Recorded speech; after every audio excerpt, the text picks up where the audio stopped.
Halo semuanya, selamat datang di eksplorasi materi kita hari ini. Kalian udah siap jadi detektif data?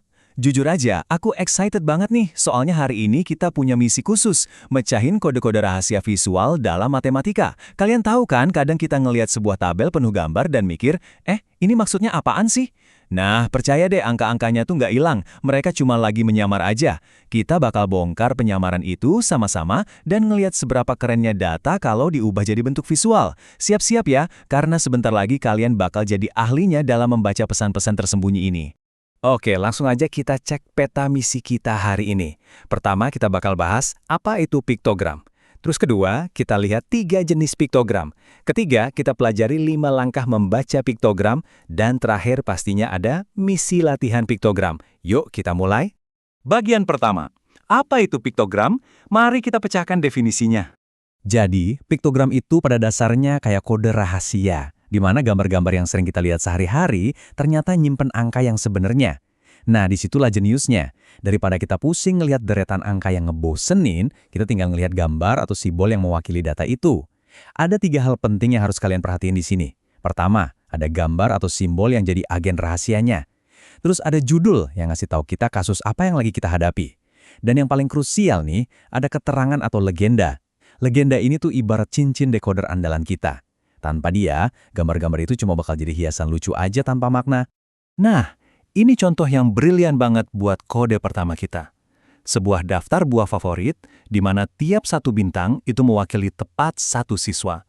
Coba perhatiin betapa gampangnya visual ini ngomong ke kita. Di sebelah kiri ada nama-nama buahnya, dan di kanan ada deretan bintangnya. Tapi ingat detektif, jangan pernah lewatin bagian bawah dari informasi ini. Legenda kita bilang kalau satu bintang sama dengan satu siswa. Simple, terstruktur, dan langsung to the point. Dengan pakai cincin decoder kita tadi, kita bisa langsung tahu kalau pisang adalah pemenang mutlaknya. Ada 6 bintang, berarti ada 6 siswa yang suka. Kita juga bisa langsung lihat kalau stroberi itu dapat suara paling dikit, cuma 2 bintang. Dan kalau kita iseng jumlahin semua bintang yang ada tadi, kita dapat gambaran besarnya. Ternyata ada tepat 20 siswa di kelas itu. Keren kan? Gimana kita bisa nyerap info secepat itu cuma dari ngeliat beberapa gambar? Lanjut ke bagian 2. 3 jenis piktogram, 3 tingkat kode rahasia. Menariknya nih, piktogram itu punya beberapa tingkat kesulitan. Kita punya kode sederhana di mana satu gambar ya beneran cuma mewakili satu item. Ini cocok banget buat data yang jumlahnya dikit. Tapi kalau datanya mulai banyak, kita pakai namanya kode berskala, di mana satu gambar secara diam-diam nyimpen angka yang jauh lebih gede. Trik cerdas ini sering banget dipakai para ahli matematika buat ngakalin data super banyak, biar grafiknya nggak kepanjangan dan tetap enak dibaca. Kita lihat contoh yang tingkat pertama dulu ya, yaitu piktogram sederhana tentang hewan peliharaan. Coba kita hitung bareng-bareng baris anjing di sini. 1, 2, 3, 4, 5 jejak kaki. Nah, karena legenda kita ngasih tahu kalau 1 jejak kaki sama dengan 1 anak, berarti ya 5 anak punya anjing. Sangat jelas, 1:1. Tapi coba deh, kalian perhatiin data penjualan perpustakaan yang luar biasa ini. Ini dia, tingkat kedua, si piktogram berskala. Datanya lumayan masif nih, apalagi di minggu kedua dan keempat. Coba bayangin kalau kita harus gambar ratusan buku kecil-kecil, capek kan? Makanya, legenda kita dengan jelas nyatain kalau 1 emoji buku itu sebenarnya sama dengan 5 buku sungguhan. Jadi kalau kita lihat minggu pertama, ada 4 gambar buku. Tinggal kita kali aja, 4 dikali 5, berarti ada 20 buku yang terjual. Benar-benar cara yang super efisien buat masukin banyak info ke ruang yang terbatas. Nah, sekarang kita masuk ke poin krusialnya, yaitu tingkat ketiga, gambar setengah. Coba perhatiin nilai ulangan matematika Dewi. Gambarnya kayak sepotong data yang dipatahin tepat di tengah kan? Ini karena kadang data di dunia nyata itu nggak selalu bisa dibagi genap sama skala kita. Di legendnya tertulis kalau 1 bintang penuh itu nilainya 10 poin, tapi setengah bintang itu nilainya 5 poin. Ini benar-benar trik visual yang brilian banget buat nunjukin angka yang lebih presisi. Biar lebih kebayang, yuk kita pelan-pelan hitung nilainya Dewi. Kita punya 3 bintang penuh, berarti 30. Terus ditambah setengah bintang yang nilainya 5, totalnya 35 poin. Fantastis banget kan? Kalau kalian udah bisa paham konsep gambar setengah ini, selamat, kalian udah berhasil menguasai bagian paling menantang dari membaca piktogram. Sekarang kita masuk ke bagian 3. 5 langkah membaca piktogram, protokol sang detektif. Kalian wajib banget nih hafal 5 langkah anti gagal ini. Pertama, selalu baca judulnya biar tahu kita lagi nanganin kasus apa.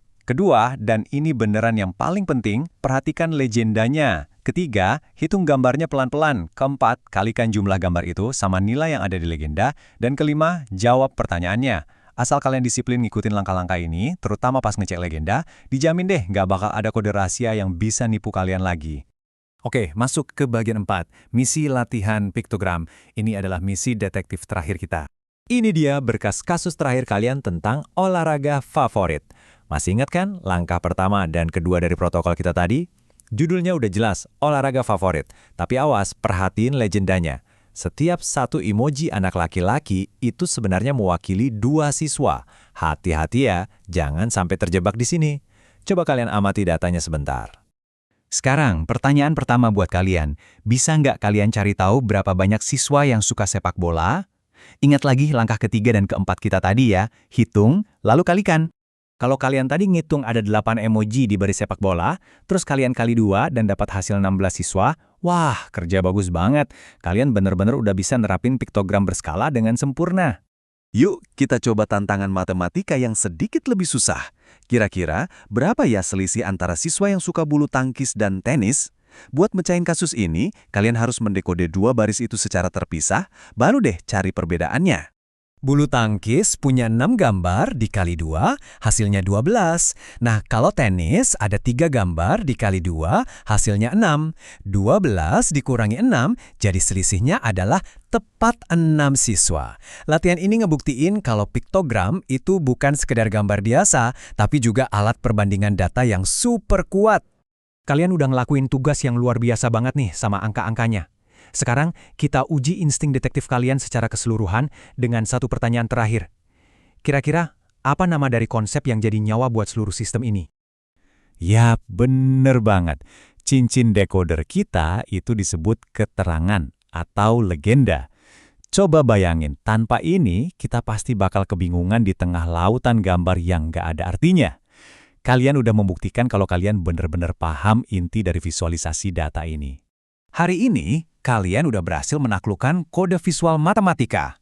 Kalian masuk ke sini sebagai pelajar, tapi sekarang kalian keluar sebagai detektif data yang sesungguhnya.